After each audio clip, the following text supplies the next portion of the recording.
Welcome to Basket Talks new episode. This is Mir Demir Demirer from Basket Talks. In this episode, we are with Ganon Baker.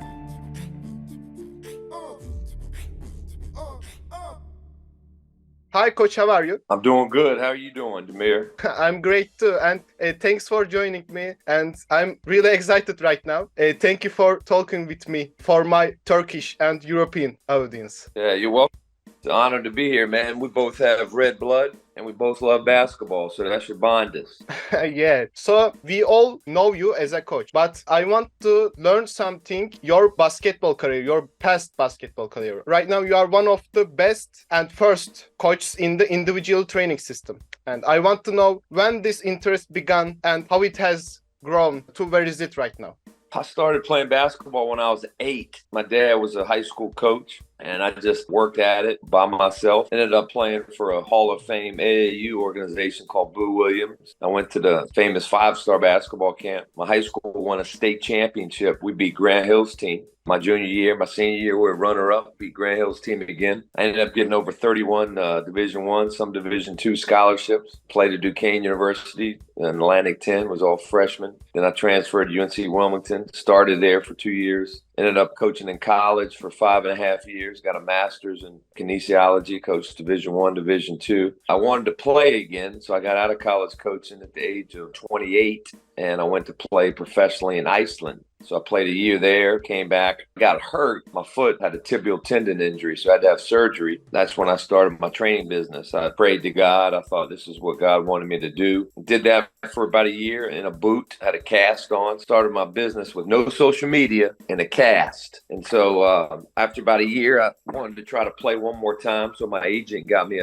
a deal with the Denver Nuggets. So I tried out for the Denver Nuggets at the age of 30. Made it through a couple cuts, did real well, but then wasn't good enough to make the summer league team. So I got cut, and I stayed out there to learn how to train pros. And here we are, man, 23 years, 50 countries.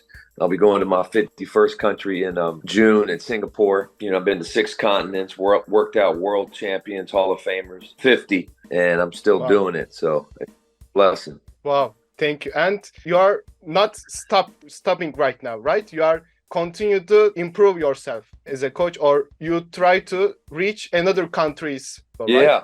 I'll be going to South America a lot now, and I'll be in Germany this summer and Greece, possible China trip now that China's opened up. I'm still learning the game. I'm still trying to get better. It's harder as I get older physically and mentally. You know, a lot of these young players like yourself need a little more toughness, need a little more love. That's different from, 20 years ago when I coached. There's more kids nowadays that need confidence, that need to learn how to deal with pressure, honestly learn how to apply the game, apply their drills, and be a great teammate. So those are some challenges here that in the last decade, you didn't really see as much 20 years ago. Thank you. And we are able to watch your drills and watch your motivation videos or something like this. We're able to watch those videos on your YouTube and on your Instagram. And with this, you are able to reach all over the world. Actually, I watched all of your videos and hoping to catch something. I tried to do some moves in the match, and they are really works actually in Turkey. And I wondered how teams from another country can bring you up to their country. Yeah, that's what I'm doing in Greece and Germany. There's usually somebody on the ground that helps and organizes it. And then I come in and whatever they need to work on, that's what I do. Most of the time it's offensive development, decision-making drills, mechanical drills, and then inspiration, motivation, leadership, and how to have a better winning culture and give them vitamin of pretty much energy and passion and love and, echoing the same message the coach has, just a different voice. Actually, I like your energy. I want this energy, but I can't be energetic all my life. And you are too energetic for me. And your normal talk, like this talk or talking about something like talking about bottle or water, I feel motivated. And this is really interesting for me. Called a passion for life. Being excited. Yeah. I want it. I want it. And hope to see you in Turkey with a camp. And you are training athletes of all ages. And what are your thoughts on training young athletes as they age, like as they get older? So basically, the plan is when you get kids that are beginners, you got to teach them the basics. So young kids, teach them the basics. Teach them dribbling, driving, passing, catching, finishing, shooting, footwork that involves with that, how to cut properly, how to set a screen properly. You know, the most important thing is work hard, listen to your coach, and have fun. As they get older, now you're teaching them moves and counters. You know, they got to have a move and a counter off the dribble, off the finish. Maybe 1 foot, 2 feet, off the cut, off the screen, off the catch, triple threat. And then start to teach them a little bit how to compete and how to be a great teammate. Once they graduate from that and you feel that they've gotten a good idea and they're somewhat athletic, and you know, now you're teaching them how to play with the team concepts, spacing, respacing, screening with a teammate, player movement, driving kick, ball movement. And then you're hammering, you know, the 5 winning behaviors of all Hall of Famers. Work with a purpose, compete, don't complain, learn, attitude for learning, growth mindset, retain information, be a great teammate, and then have fun. What I just mentioned, I mean, that's the blueprint for any coach or trainer out there that wants to develop their team.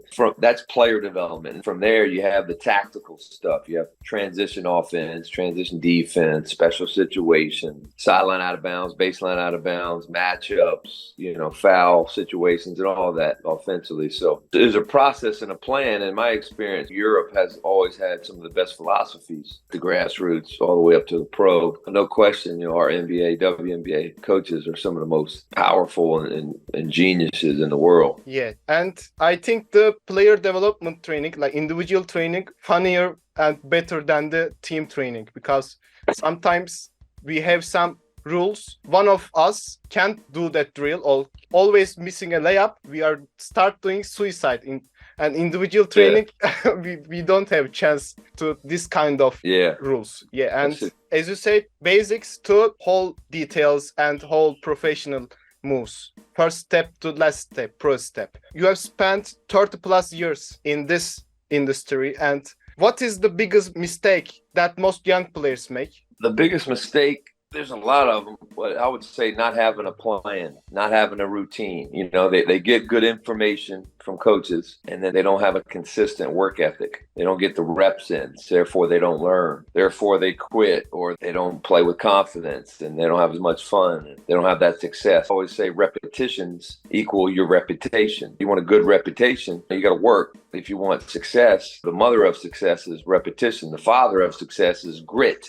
And that's probably the second thing mentally, the biggest mistake is kids make is they're not tough. They don't play, they transfer. They don't play, they quit. They have problems, they complain. It takes a special, different guy or female to keep showing up, fight until you win, trying to make the team, try to earn a spot, try to start, try to make all conference, try to win, try to get to another level, get a scholarship, try to go pro, start your own business. You know, it's tough. I go through it too. Everybody has challenges and battles, but Demir, at the end of a battle is what? I think it's quit or stop doing something. You die. Yeah. Yeah. At the end of a fight, there's going to be a winner and a loser. You either win and you get a victory, which I'm trying to get, or you lose and you die. But either way, you got a 50-50 chance. That's pretty good odds. Yeah, like a video game. Yeah. Yeah. Yeah, I agree with you. And those two things are the same with your advice for young players, or you want to add something for advice to young players? Yeah, well, like I just said, for young players, man, get a routine. Study the game like it's an academic subject. Write down when you're going to work out every day and stick to it. When you work out, what does your coach feel you need to work on? Work on that. A lot of basketball you can work on by yourself. Dribbling, you can work by yourself. Driving, shooting, finishing, passing, catching, getting in shape, strength. A lot of things in basketball you can work on by yourself. You know what I mean? Yeah. So I just think that when players want to be committed to something, if they stick with it, they'll be successful. Yeah, thank you. And it can be a hard question. It's going to be a hard question. Or it's going to be not good question, but actually I wonder it. Can you tell me the key of becoming a great basketball player? To be a great basketball player, one, you got to have talent. I mean, you got to have talent. LeBron James, Kevin Durant, these guys are long. Ja Morant, very super quick. You got to have the toughness. A lot of these guys face a lot of pressure and get through it. So you got to have the toughness. You got to have the talent. And then, you know, you got to have some opportunities. The only way the opportunities is to work. So you got to keep working. You got to sacrifice a lot. Sacrifice personal, sacrifice maybe money, sacrifice time, sacrifice relationships. Some time with Kobe Bryant, and Kobe said, you know, if you want to be great at something, you got to be obsessed. Got to be obsessed. That's all you think about. That's all you dream about. That's all you do. You know, as a Christian, that's hard for me to agree with that statement from a spiritual perspective, because if you're obsessed with anything, you idolize it. When we're only supposed to be obsessed with God and doing his purpose. So you have a balance in life. But then again, my human side is like, well, Kobe's right. I would say if you want to be a great player, make sure you have time for your faith. Make sure you have time for a family. You got to have a relationship outside of basketball. If you're a student, you got to get that education in, because it's always going to help you. You might not use it, the knowledge from it, but you will use the wisdom that you get from it. And that's two different things right there. And then the fourth party life, man, it might be basketball. So you just do that. But that's how you become great. Is you work, you're tough, and you take advantage of those opportunities, and you figure out what you want to sacrifice. Yeah, and needs for a pro player or a who wanna be pro player, it's your say two things: have a routine and toughness. Be tough. With this, everyone can great player, I think. I want to add, in these days, as you said, people sometimes train on. In these days, it's really easy to find some effective drills like yours and find top coach drills. And this is a really great opportunity for us, for players. And then we talked about players, and I want to ask a question about coaches. And as a successful basketball coach and mentor, do you have any advices for young coaches? Yeah, so if you're a young coach, that's a great question. You want to be clear. I call it the 5 C's of a great coach. Number one, you got to be clear. Like, what kind of coach do you want to be? You want to be a private business coach? You want to be a specialist? You want to be a team coach? What level and why? Why do you want to be a pro coach? Because you being a pro coach might not line up with your life goals. Because to be a pro coach, man, it's a lot of sacrifice. If you're a pro coach somewhere making a lot of money, you're great. So that comes sacrifice. So it's getting clear on what kind of coach you want to be, your goals. Number 2, go out and be competent. Study the game. Learn your craft. Master it. I was very clear. I wanted to be a player development coach. I wanted to go in there and teach players how to be better mentally, physically, emotionally, spiritually, and how teams can get better. So I was an offensive player development team coach, right? And individual. So I had to learn everything about 1 through 5, basics, moves and counters, team concepts, what teams go through that kills them, what players go through that kills them. Obviously, I could relate because I played on every level, high school, college, pro, and I coached high school, college. So the more players I trained in the NBA, WNBA, I got that, intel. So number 3, you got to be a great communicator. Yes, you demonstrate, Demir, no question, I can demonstrate. That's one way for me to teach. But if you're not a physical demonstration person, then you must be eloquent in your words. Your words create your world. I know what you're saying, but what are the players hearing? Like, you have to be professionally a teacher. You got to get in, you got to get out. You got to be, as I said, clear, competent when you speak. You got to make sure that you don't kill their heart, but kill their habits, and make sure you're organized. Make sure you have enthusiasm, but you got to be a really clear communicator. Then number 4, you're going to have a battle, as we talked about. Many young coaches start out, even in my industry, man, they might do it, Demir, for 5-10 years, and then they retire. No problem. But there's some positivity, there's some weight, there's some amazing enlightenment and feel of significance when you've done something for decade after decade after decade. With college coaching and me doing my business, I've been coaching for almost 30 years. It's been about 28 and a half years where I just been nothing but coaching. Like, it's called an agape love. Coaching requires a lot of physical stamina, emotional stamina, mental stamina. It drains you. And so you want to be able to get something out of it by putting everything into it. You want to make sure you're convicted with your journey and don't quit when it gets hard, because it's not going to be easy. It's a tough, thankless job, because you're dealing with players that are at the height of their ignorance, inconsistency, immaturity, insecurity, but they're impressionable. They will listen to you if you do a good job and you take your craft seriously. And then the last one is, once you formulate your philosophy and you've mentally committed and continue to work on your craft, just be consistent. Your core values, your non-negotiables, who you are, what works. Be consistent, but also know that you got to change and adjust through the different learning styles and personalities of the players and the people moving up. As I said before, I started coaching professionally, right, in college as a professional career in 1995.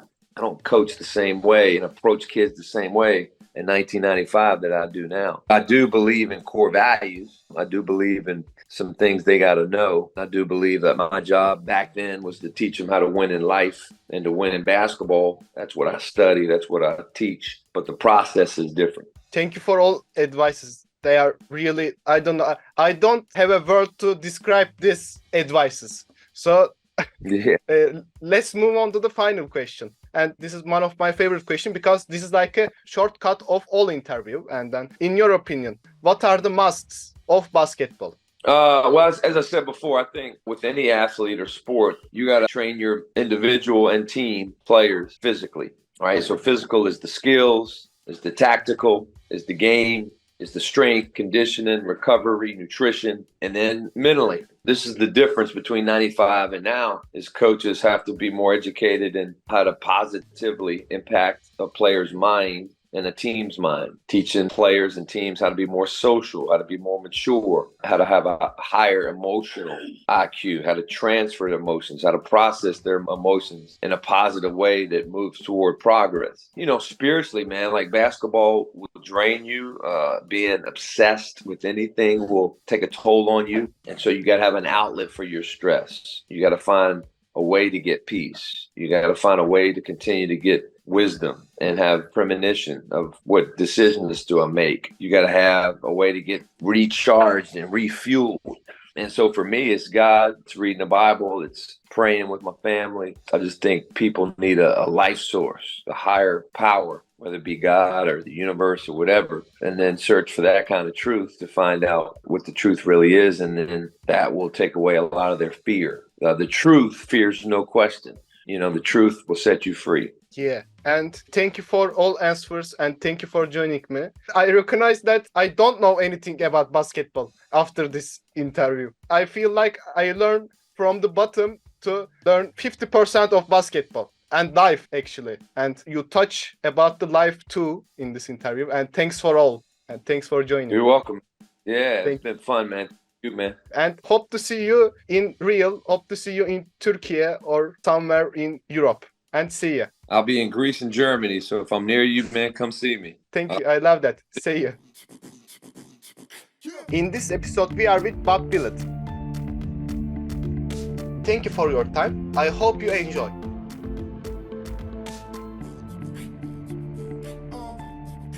See you in next episode. Bye bye.